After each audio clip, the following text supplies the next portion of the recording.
All right, let's get started. Lead off with some introductions. I am Senior Chief Carson Gillum. I'm the OIC of Cutter Tackle up in Rockland, Maine.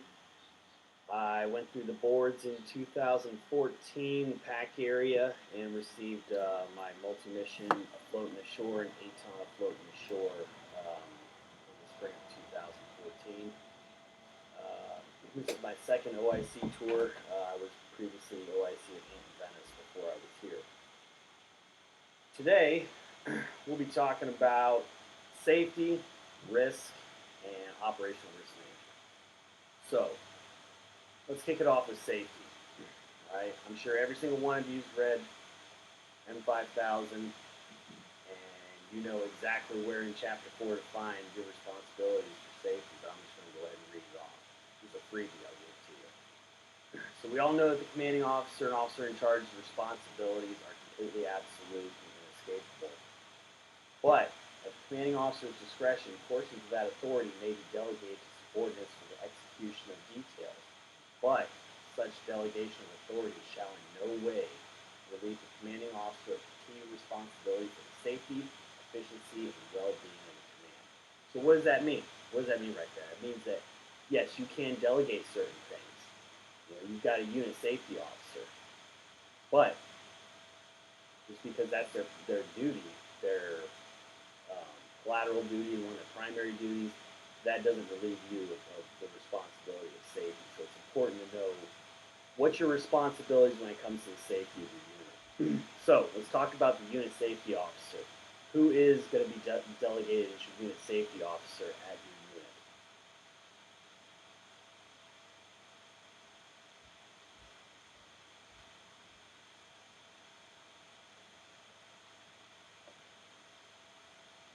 I'm normally used to talking to groups of people, so it's a little hard to do on Facebook. So if you guys want to type away some answers, kind of get this back and forth, and it'll be a lot easier.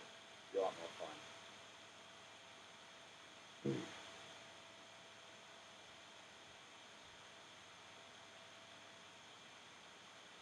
All right, XPO, XPO, XPO. Outstanding. Yes, that is your unit safety officer. I've been to a couple of units where they designate the EPO as the unit safety officer, and that's incorrect. You got to make sure it's your XPO. Your EPO handles a lot of your unit safety programs. However, the XPO is responsible for overseeing the whole safety program. So let's talk about some safety programs. How do you know that? What safety programs do you have at your unit? We've got USAT, SMART, environmental compliance. Environmental compliance, is that something that can be a safety issue? Storing your batteries correctly, is that a safety issue? Hazmat? What are some other unit safety programs that we have? I gave you a couple. You guys, let's keep them rolling.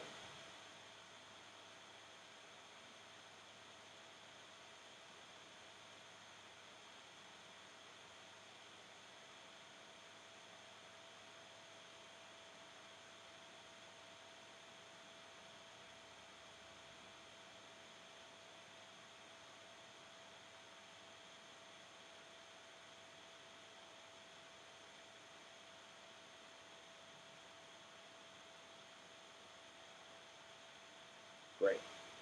Heat stress, lockout, tag out, respiratory protection, um, hearing, fall protection, weight handling. What about some of your multi-mission units? I've seen them on the Great Lakes. What kind of weight handling equipment they have that might end up being something that you're not quite familiar with, and you may want to dive into that for your safety program.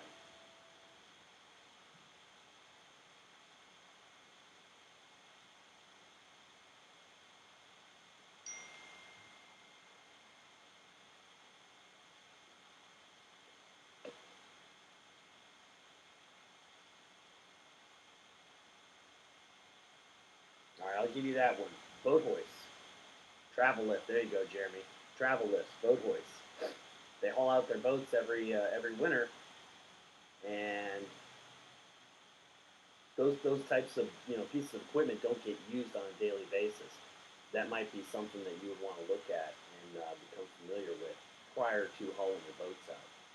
Your unit training program. How can your unit training program um, be critical to the safety of your unit?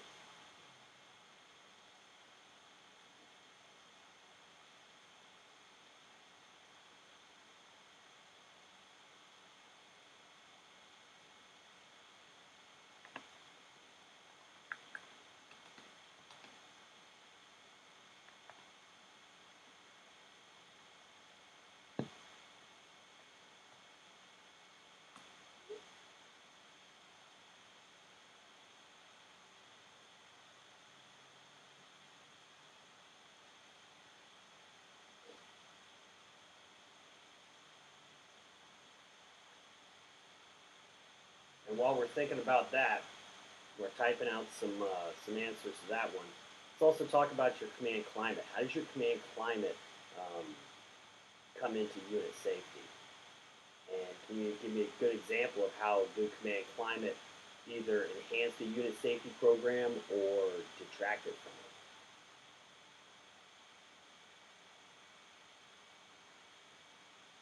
Jeremy Bossinger, poor training, poor performance.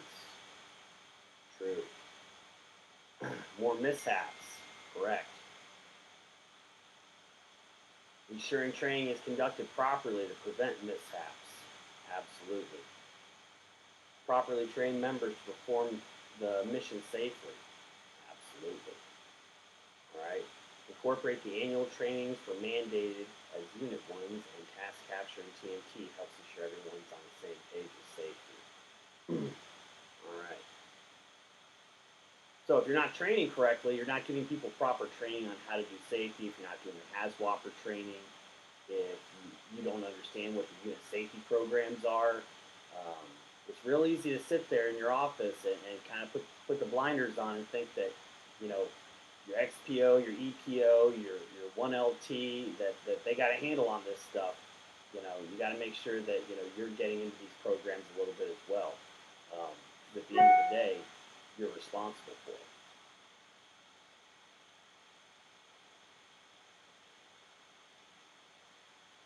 Poor command climate can lead to a I don't care attitude, which will increase the chance of mishaps. Absolutely. If a section or station is overworked, mishaps can happen. Absolutely. Not taking shortcuts, doing the right thing, but taking risks to ensure you are willing to accept the risk. Absolutely. All right, great. I just noticed right now I'm saying absolutely a lot. That's what happens when you go on some live feed and you're talking to a bunch of people and you can't see who they are. You just start saying random buzzwords. Good command climate. Your coxswains will feel comfortable turning down missions outside of their abilities. I like that. I like that. Your coxswains have to be comfortable. They have to be able to tell their OIC when they feel comfortable doing something and when they don't feel comfortable doing something. Maybe it's a mission that we can take on. However, that coxswain doesn't feel comfortable doing it yet. Maybe their skill level isn't quite where it needs to be to perform that mission. Because remember, we qualify people to a basic standard. And some of these missions are not basic missions. So they require a little bit more skill, and skill comes with experience and time. So expecting a BM3 coxswain to, who just recently certified, to be able to do the same mission as that might require several years of experience, that's a little unrealistic. So that's good. Having a good command climate will make people feel comfortable in talking to you, and that's a good leadership task. All right. So when you're preparing for the board for safety, the biggest thing I want you guys to look at is what a lot of people ask me, what do I need to know? Well, I have a friend of mine who told me that when you're studying for the OIC review board, you need to know an inch deep and a mile wide, and that's a real good analogy of what you need to know. Know who your program managers are. Know who you reach out to. when you have questions about things, and reach out to those people prior to the board. Ask them questions about unit safety programs. Um, Contact your local base, where there's a HISWell office, and talk to them. Talk to your SMART team. Um, how will you know if your unit safety program is operating efficiently when you take command?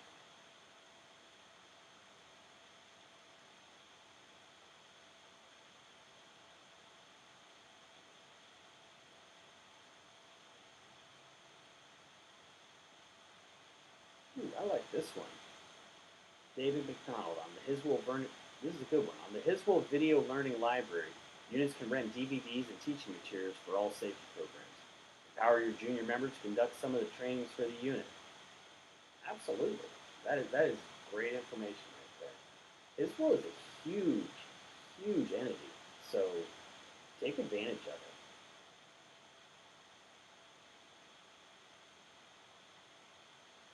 All right, we got anybody who wants to take a stab at how you're going to evaluate your unit safety program when you report aboard? You just took command. You don't know any of these folks. How do you know that they're operating safely? How do you know that they're running their maintenance program safely?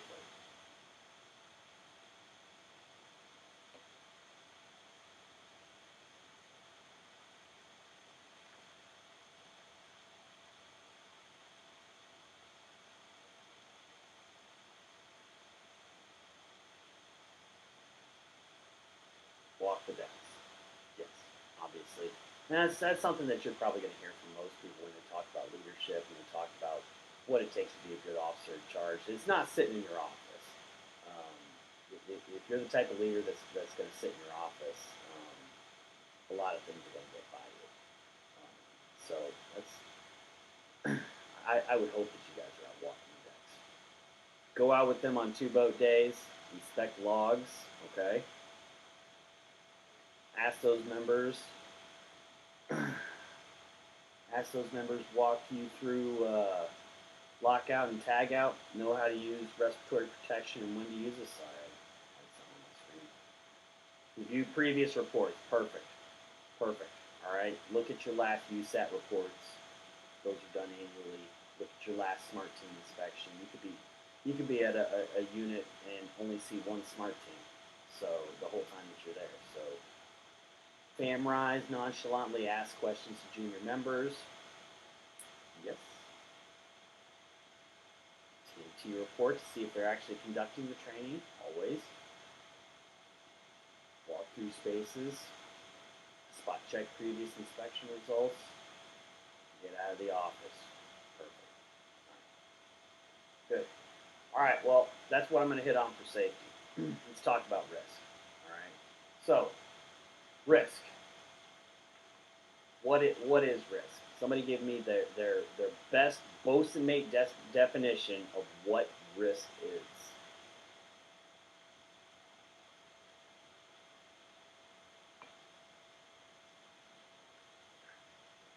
I keep chugging this Coke here. I'm not going to get another one. I don't know if it's a nervous thing or what.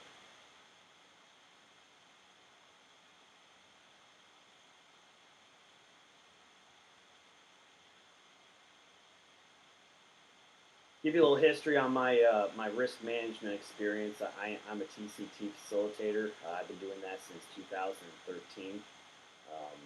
I got involved with the risk management program. I wanted to do it. I volunteered to go to the school in Petaluma and do it because I just wanted to get us the best risk management training for my crews. And I enjoy traveling around and getting the training. And I've got a couple little tips for you guys when it comes to administering entry unit. All right, Gina says level of hazard or harm, evaluating potential hazards. Okay.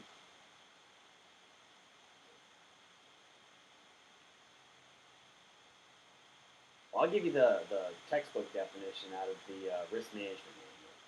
Risk is defined as the possibility of loss or injury due to an exposure to a hazard. All right. So that is what risk is defined as. Risk management is the process we use to identify and evaluate these hazards and risks. All right, and what mitigating strategies we use. Um, Analysis of mishap data reveals that the most common cause of a mishap is a lack of deliberate and systematic risk management. How can that possibly still be happening? That's what I want to know is how can that possibly still be happening when we use risk management for everything that we do? There's not an evolution that we don't use risk management for. So if we're not deliberately using the deliberate method of risk management, I don't know how that's even still happening. So how will you incorporate risk management into your unit and make it part of your unit culture? I mean, go beyond GAR 2.0 and go beyond, conducting TCT training. I mean, we have to do TCT training every year. The real question is, how are you going to incorporate risk management into your unit culture? That's what I'd like to know. Does anybody have any ideas on that?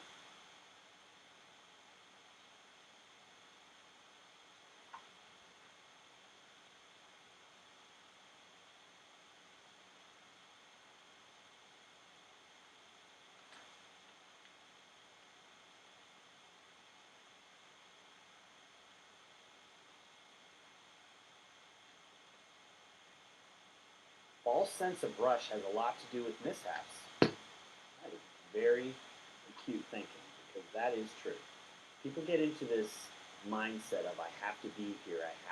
I'm here. I'm with my boat. I have my crew. I'm certified. I have to do something. When in all actuality, sometimes not doing anything is the right decision. Sometimes monitoring the situation is the right decision. Um, the situation of being underway, hearing a marv, and flipping the blue lights on and hard charging is and hurting somebody, or that kind of goes down to the Station San Diego mishap several years ago. If you want to talk about having a false sense of urgency, look at the NTSB report for the Station San Diego mishap. You'll see a lot of things that went wrong there. Having members conduct the briefs and take input,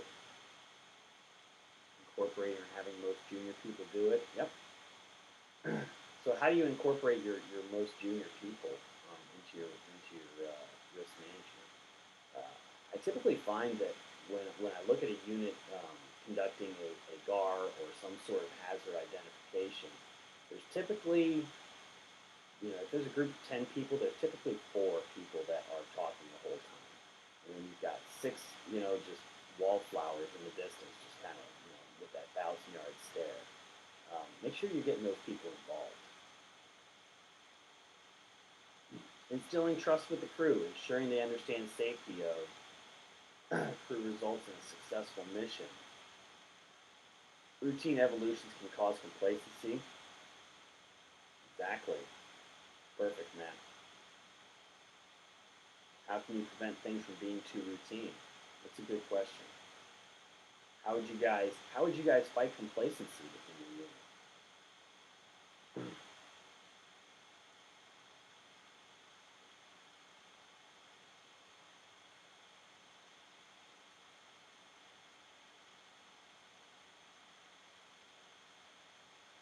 Safety stand downs to review hazards and potential hazards. Encourage junior members to speak up. At NCVP, we have a risk management board broken down to our mission, and it really breaks down each level and makes each member think about each category. Okay, so if you've got a big display of some type, having that visual stimulus can really help, and having that there for some the duty section to see all the time, the boat crew, your bridge watch standards. I mean, that's a good idea.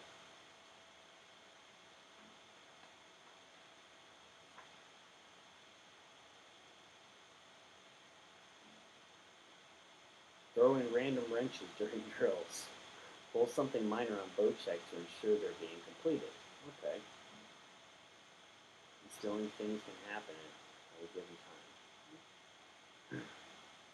I don't know if I would necessarily pull important items off of the boat, but you want to pull a pencil or two out of nav kit and then have them do a nav run and have them in your pocket. Yes, but typically try to keep the boat outfit items on the boat. All right. So what are your roles as the officer in charge when it comes to risk management? According to the risk management manual, you got to incorporate risk management into your daily operations. We know that. All right. You have to incorporate risk management into all operational briefs. So what kind of briefs are we using risk management for? When are we doing our guards? Let's talk about boat crews. Let's talk about our shore-based units and our cutter units. When are we using our risk management briefs?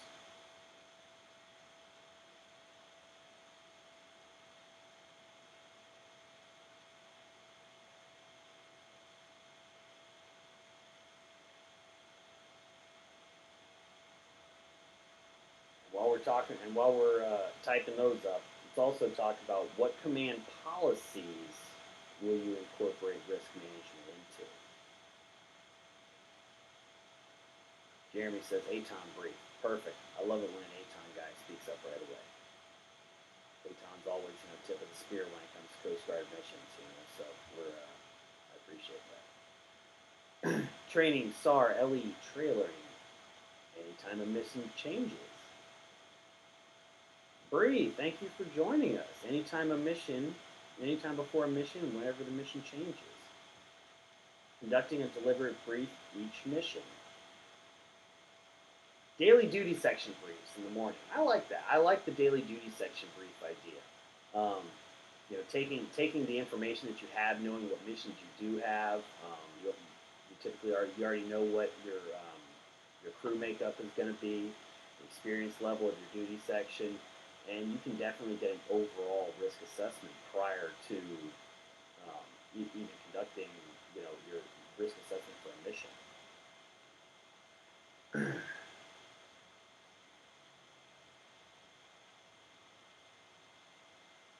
Prior to climbing, absolutely. Nav brief, restricted waters, anchoring, small boat ops, SAR and LE, absolutely. When the environment changes or the case changes. All right, so let's talk about the two different types of risk management. All right, you've got two different two different types of risk management. Anybody tell me what they are and when they're conducted?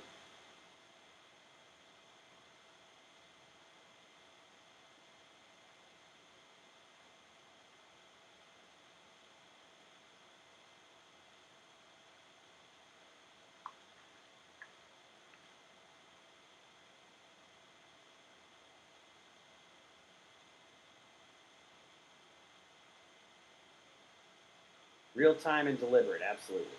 Yes.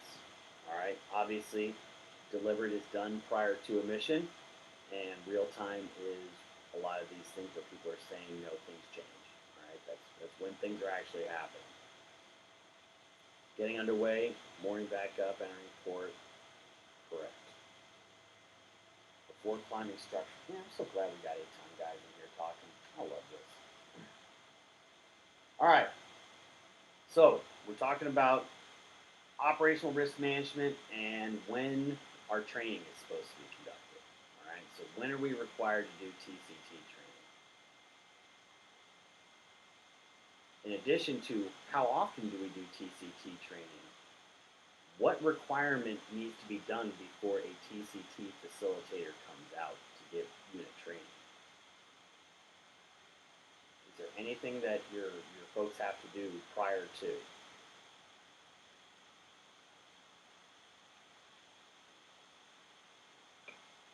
So if you want me to come out to your unit, I'm going to tell you to make sure that something has to be done before I get there. What's it going to be? All right, Gina, yep, annually. Jeremy, perfect. Annually, not more than the 15th of the month. And what he's trying to say there is it has to be done no more than 15 days past when your annual cycle ends. So you've got a 15-day buffer.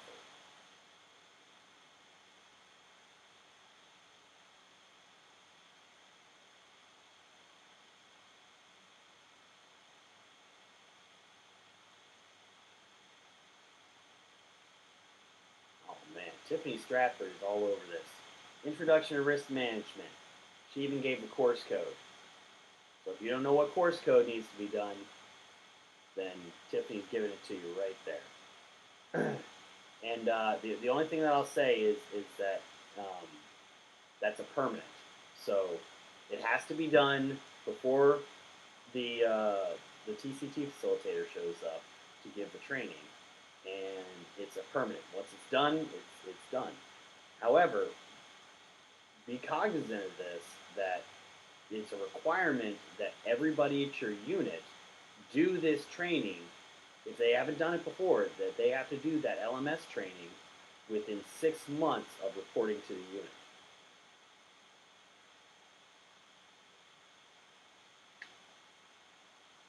All right, now Tiffany brought up something, and she said annual for boat crew. Are we going to have anybody else at our unit other than our boat crews do TCT? Are you going to have your cook, your CS, be a part of your TCT training on your 87, on your river tender? Are you going to have your EM be a part of it? Your DC?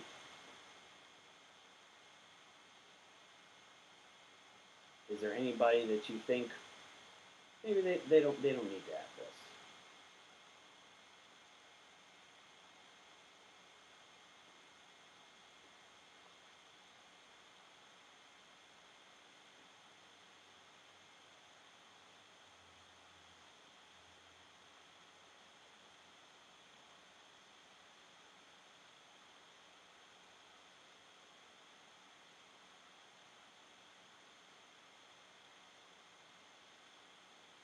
All right.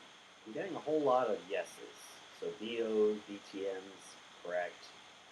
YN or SK, if for some reason they need to fill in, yes. Um, they can serve in an operational role as well.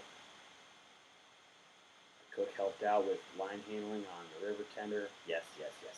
And also think that, everybody at your unit is required to be one thing, and that is worldwide deployable. So we have a lot of hurricanes, we have a lot of natural disasters, and they ask for volunteers from all over the country in every unit. That, can you send somebody to come help? And I'll tell you right now that YNs, SKs, DCs, seamen, firemen, boatsmates, MKs, whoever it may be, they're all getting on these small, flood punts and doing search and rescue.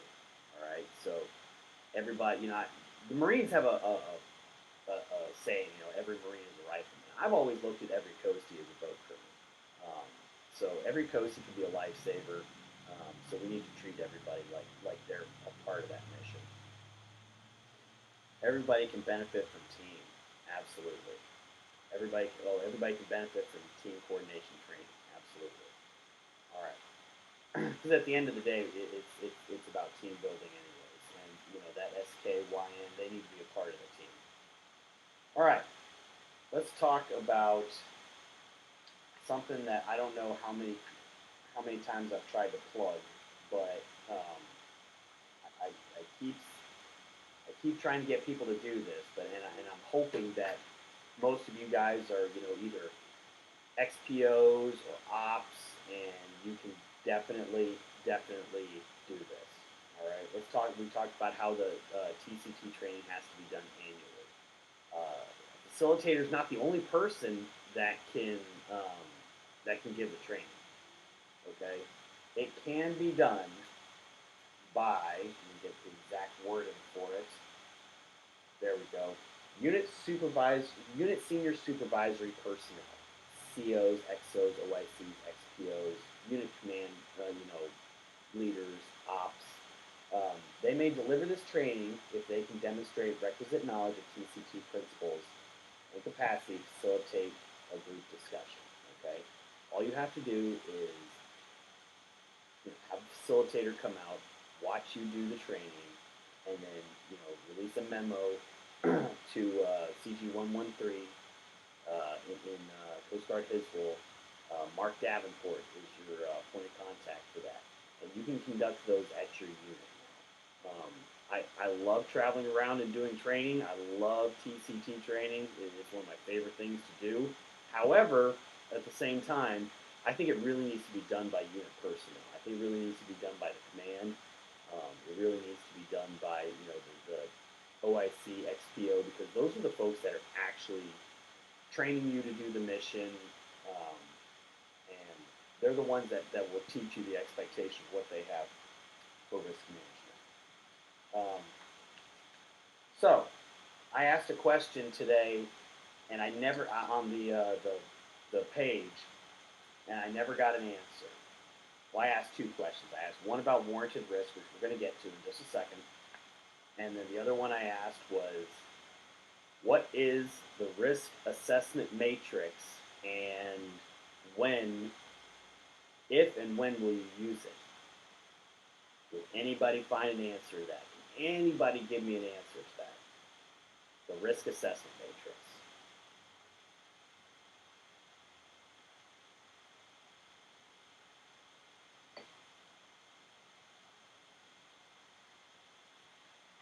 Somebody brighten my day and tell me you know what this is.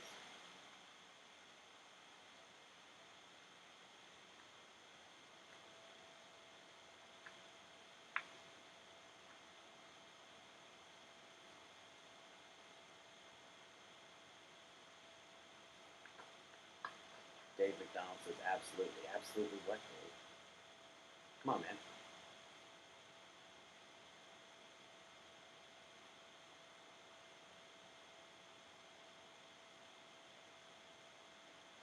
Gina's giving me emojis. She's giving me the emoji.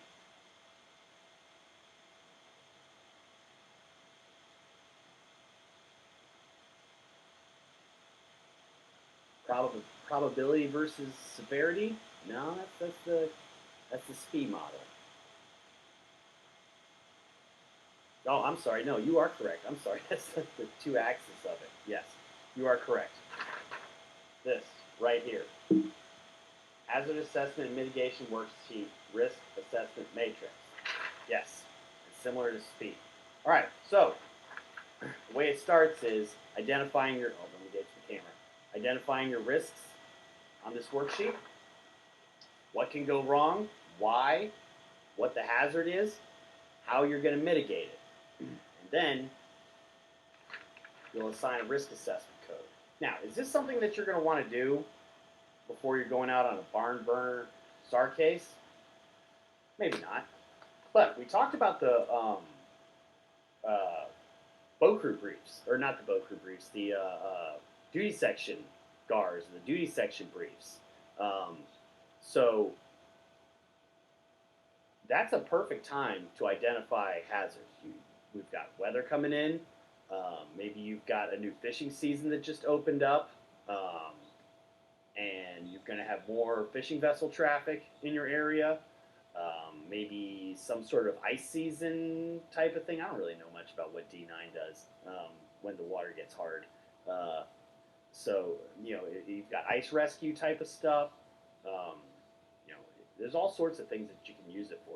You can also use it for long-term planning for an op that you've got coming up in a couple months.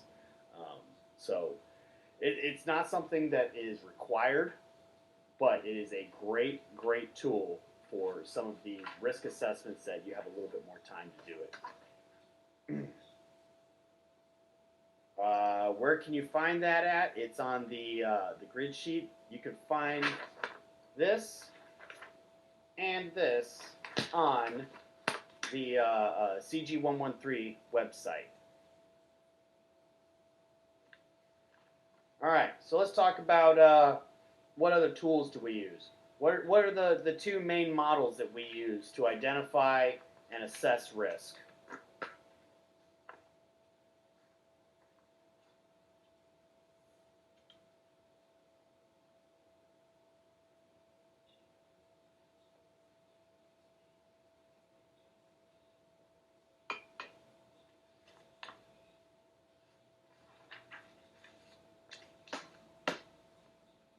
Maybe I'm getting so distracted because my kids aren't around. My wife and my kids went out of town for a doctor's visit a couple hours ago, or a couple hours away, so I don't. It's silent. I have nothing like in the background. So maybe I'm just so used to having like distracting noise in the background, and now that I don't have it, I'm just going bonkers. All right, peace to you too. All right, peace, star, um, peace and star. Those are it. All right. So we all know how to use the peace model, and it's in our Guard 2.0. We're doing it for every evolution that we're doing. The star model, I love the star model because it kind of shows how you can take the amount of risk that you have and it gives you avenues to spread it out. And it gives you, mitigating strategies on how to spread your risk out. Sometimes you don't need to have it all in your lap. And that's funny because, we've been doing, the first time I looked at the star model, I realized, man, we've been doing this for a long time. Asking for offshore assets, bringing another boat, asking an air station to help. These were kind of things that we were doing all along, and now we've put it down on paper. So, yes. All right, warranted risk. All right, let's talk about warranted risk and risk aversion.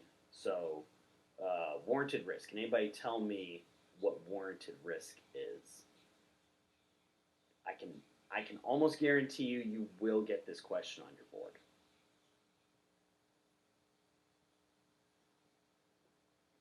Little tip for anybody that sits on a board where I'm on it, you'll definitely hear it.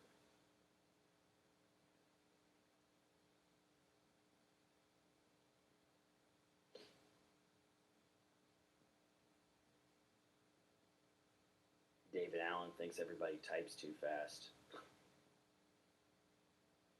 They do. I type slowly.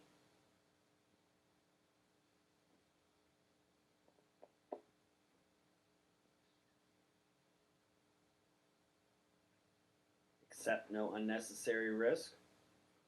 When the risk outweighs, or when the gain outweighs the risk, is the juice worth the squeeze? Stuart Ross. In our own words or what is written? Whichever one you want, Stuart. Tell me what you want to tell me. Acceptable risk.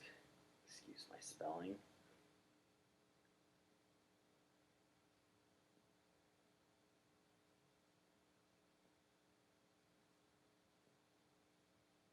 All right, Stuart says, is what we could lose worth what would be gained? Okay. Risk that is accepted to complete the mission. Okay. All right. I'll give you vote volume one's warranted risk. Okay. So warranted risk is talking about what you are willing to do to get a mission done. So Coast Guard operations, obviously, they're inherently complex, dynamic, dangerous by nature.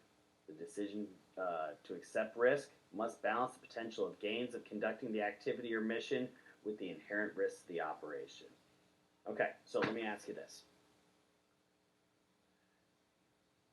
When is the juice worth the squeeze? If there is a possibility of saving a life, can we damage a Coast Guard vessel? How much damage can we do? Anybody want to give a stab at that?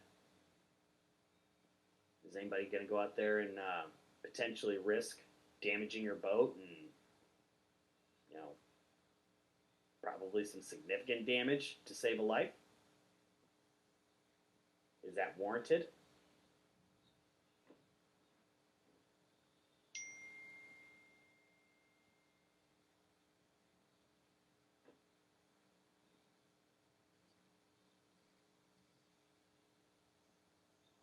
Ben Douglas says, yes, maximum effort.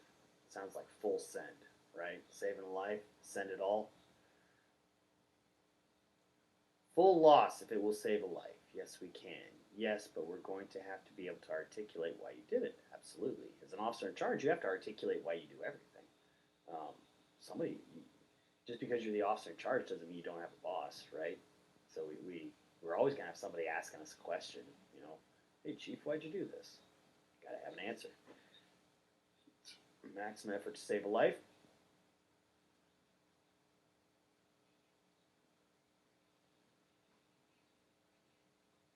say that on your board when the juice is worth the squeeze. I don't know.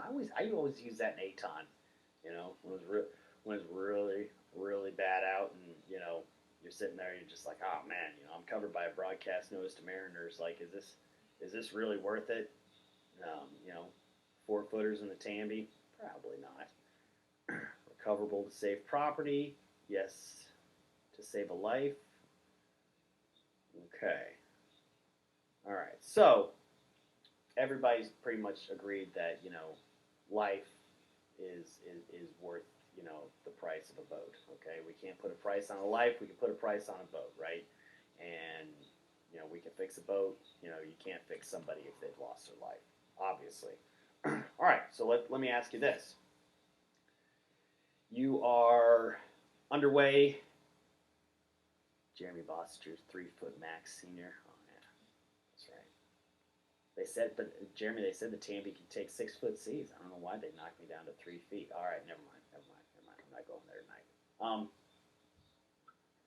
All right, you are engaged in law enforcement operations. You're underway on the 29, and you are in pursuit of somebody who has been suspected of committing murder on another vessel, and they are running away from you on their boat, and they are you deem them a hazard to other people. Okay, can you damage your boat for that?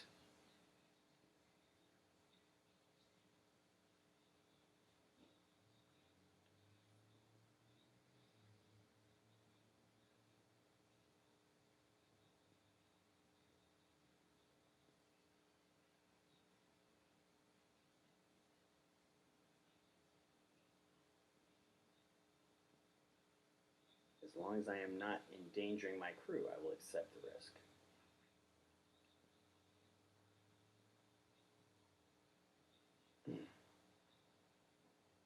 Okay, no for law enforcement.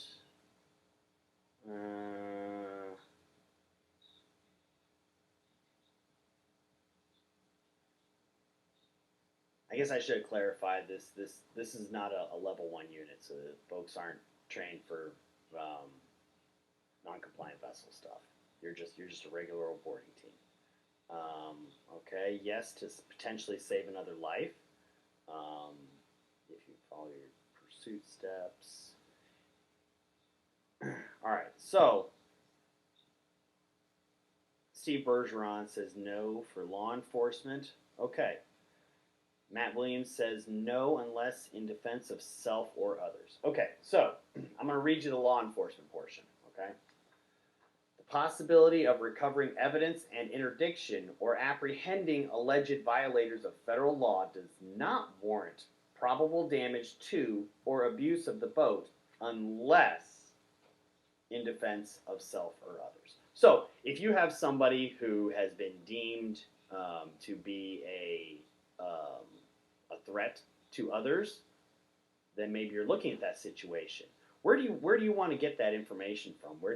Who do you want to talk to? Who do you want your coxswains to be talking to when they're coming to that determination of using force and possibly using their boat for force? I mean, like I said, we're not talking about non-compliant vessel stuff. We're talking about just your regular basic coxswain, basic crew, boarding officer, boarding team member.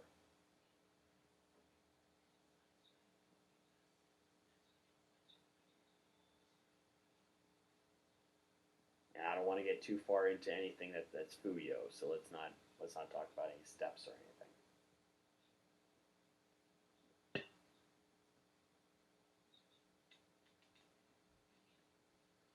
OIC, if time permits, sector, right. And these are obviously conversations you want to have with your coxswains and crews prior to these situations arising. Okay, let's talk about risk aversion. We seem to have an issue going on right now in the Coast Guard where it seems like there is an aversion of people, making risk-based decisions. There seems to be a little bit of a fear that if you take a risk, then and it doesn't work out, then you are going to lose your career. That you are going to be brought before the green tablecloth. Um, the commandant specifically has said that he wants us to act boldly, okay, responsibly, but boldly, okay. So don't be afraid to take a risk. Don't be the OIC who doesn't allow their crew to take risks. Don't be the OIC who is constantly running operations in a way that they fear that they're going to get fired. Okay? Do the mission the way that you're supposed to do. Do the mission the way you're trained to. Okay? But it is clearly from the commandant's mouth, he wants us to act boldly. However, we have to do it responsibly. Okay? So when you're talking to your crews about how to manage risk, okay, we still have to remember that we're lifesavers. All right, this is our job. Um, I'm not saying go take the cutter small boat out into some surf. I'm not saying take your 87 and go into some 20-foot breaking surf. I'm just saying that there is risk out there in what we do. Sometimes we have to take some chances. Sometimes we have to take some chances, and hopefully, you're making the right, making smart decisions. But if you're sitting there worrying about, man, if I do this, am I going to get fired? It's just not the right way to look at things. Okay, make the decisions that you can sleep with at night, and make the decisions that you know are right. You guys know what's right. You know what's wrong. You know what policies are there. You know why policies are there. We all know that policies are written in blood.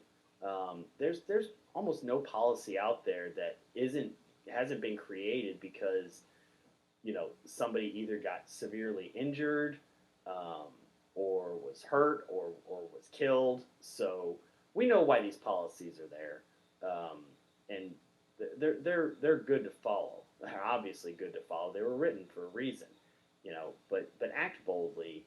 Don't be afraid of risk, and teach your coxswains how to drive boats. Okay, teach them how to identify the hazards and how to drive in them. How to mitigate those hazards. How to be better boat drivers to mitigate those hazards. Um, so that's what I've got for safety, risk, and for ORM. I'm going to open it up for a little bit for questions, and I will answer them the best that I can. So fire away.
All right, I like what Craig says here. He says, put your collar device or shoulder boards on your members. Let them know that you have their back. You qualified them, and you're ultimately responsible. So, exactly, exactly. I like what you're saying there, Craig. Craig and I served together. We had same OIC, and that's what he told us. When we were at Station Cortez back in the day, I qualified you, I trust you.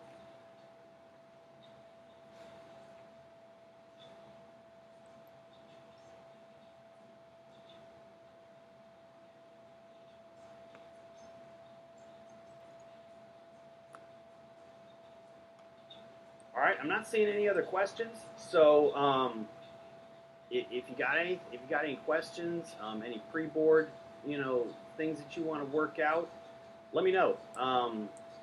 You can hit me up on Facebook. Um, you can give me a call on my cell phone number is listed in Global. Give me a call anytime. Just text me. Let me know that you want to talk. Send me an email. So, if you got anything you want to know, whether it's I'm not going to give you the answers, but I'll point you in the right direction. I'll give you advice. I'm a firm believer in this process. It works, and I appreciate all of you for taking some interest in wanting to do this. So I will sign off now. Um, Dave McDonald. Yep. Hopefully, see you next week. Hopefully, we're breaking ice together next week, and you can pick my brain a little bit there. Um, so, good night. Stay safe, and wear your mask.